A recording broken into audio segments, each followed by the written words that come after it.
रक्षा क्षेत्र में जितनी भी कंपनियां काम कर रही हैं उन्हें उनमें जो आय है वो 15 से 17% बढ़ने की आने वाले 5 से 7 सालों में हमारा देश जो है वो डिफेंस सेक्टर में नंबर 1 मेक इन इंडिया और आत्मनिर्भर भारत में की नींव हमारे आदरणीय प्रधानमंत्री जी ने रखी है।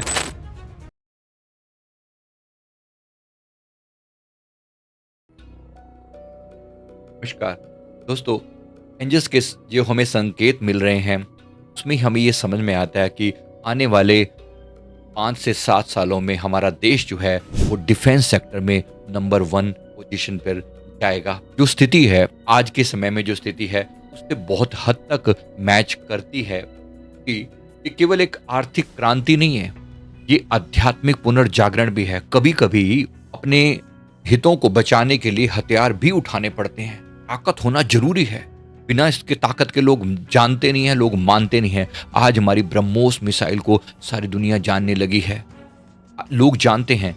आज हमारा जो रक्षा बजट है वो 1.27 लाख करोड़ तक पहुंच चुका है। 2013-14 में ये बजट जो है केवल 686 करोड़ था। यहाँ पर 2024-25 में ये मल्टीप्लाई हो चुका है।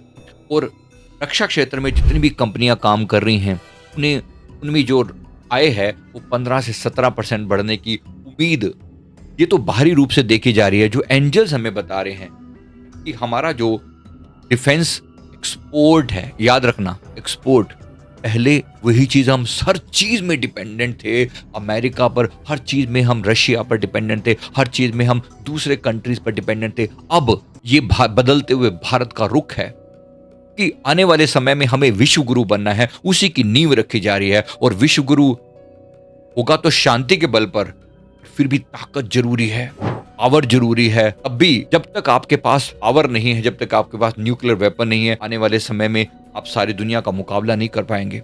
कि जो होता हुआ दिखाई दे रहा है वो बहुत ज्यादा खराब है। भी अमेरिका का दिमाग सटक गया या किसी अन्य कंट्री का दिमाग सटक गया और उसने न्यूक्लियर में हमला कर दिया। उनको पता है कि हमारे पास भी जो न्यूक्लियर मिसाइल्स हैं वो किसी पटाखे बजाने के लिए नहीं रखी हुई। तो डेफिनेटली इस हिसाब से हमारी जो पावर्स हैं वो उनको पहले से आइडिया है। और न केवल हम अपनी डिफेंस करना जान रहे हैं, अपने आप की रक्षा करना जान रहे हैं, बल्कि हम दूसरों को एक्सपोर्ट कर रहे हैं।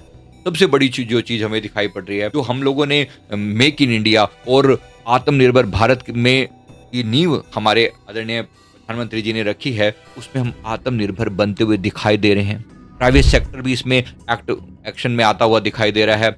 और साथ ही साथ चीन, पाकिस्तान और इंडो पैसिफिक में जो तनाव है, इन सब ने भारत को मजबूर किया है कि अपनी सामरिक शक्तियों को उन्नत करे। इसलिए हम इस सेक्टर में डेफिनेटली ग्रो करते हुए दिखाई दे रहे हैं। आपका इसके बारे में क्या ख्याल है, जरा कमेंट करके जरूर बताइए। साथ में जो दिख रहा है कि टेक्नोलॉजी में एडवांसमेंट हो रही है, AI, cyber defence, drone technology, space warfare में भारत की जो रिसर्च है वो तेजी से आगे बढ़ रही है। भारत केवल एक उपभोक्ता नहीं है बल्कि ग्लोबल सप्लायर बन रहा है। ग्लोबल सप्लायर बन रहा है। दुनिया को हमारी जो है वो पसंद आ रही हैं। हमारे डिफेंस सेक्टर की जो चीजें हैं उनको पसंद आ रही हैं। सबसे बड़ी बात, Tejas MK2, Arjun MK1A, Astra missile और INS विक्रांत जैसी परियोजनाएं भारत को आत्मनिर्भर बनाने की दिशा में लेकर जा रही हैं। न केवल आत्मनिर्भर बल्कि विशेष रूप से जो ड्रोन टेक्नोलॉजी है, मिसाइल और नाइट विजन टेक्निक में हम बहुत बेहतरीन प्रदर्शन करने वाले हैं। अगले 3 सालों में भारत टॉप के 3 ग्लोबल एक्सपोर्टर में शामिल हो जाएगा और अगले 5 से 7 सालों में हम नंबर 1 पोजीशन पे आने वाले हैं, जिस पर आज अमेरिका कायम है। अमेरिका को तभी तो आग लगी हुई है, अमेरिका को तभी तो इनको परेशानी हो रही है हमसे कि कल तक हम सिर्फ इनसे मांगते थे, आज हम इनको सप्लाई कर रहे हैं, दे रहे हैं। तो जब इतनी स्थिति बदली है तो धन्यवाद तो करना चाहिए ना। किसका धन्यवाद करें? आज की चुनी हुई सरकार आप लोगों ने ही चुना है ना, इसलिए अपने आप का शुक्रिया अदा करें।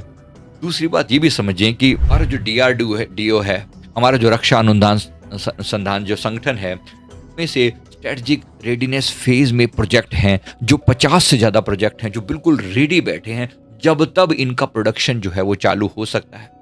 याद रखना, मेरे गुरुदेव ने फरमाया कि जो राष्ट्र आत्म बल के साथ जीता है उसे किसी बाहरी बल की जरूरत नहीं पड़ती। भारत का ये उदय केवल टैंकों और मिसाइलों की जीत नहीं है, ये उस चेतना की जीत है जहां पर हर युवा अपने देश की रक्षा को अपना धर्म समझता है। तो ये करना पड़ेगा।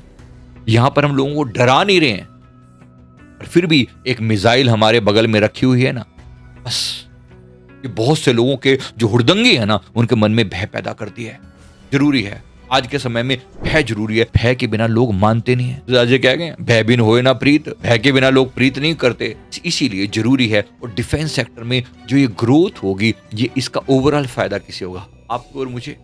डेफिनेटली फायदा हम सबको होगा, यानी कि जो पैसा आएगा वो तो भारत की इकोनॉमी को बूस्ट करेगा। जी, आने वाला समय हम सबके लिए शुभ हो, ऐसी प्रार्थना के साथ अपनी बात को फिनिश करता हूँ। वीडियो अच्छा लगे तो लाइक जरूर कर दें। Thank you very much.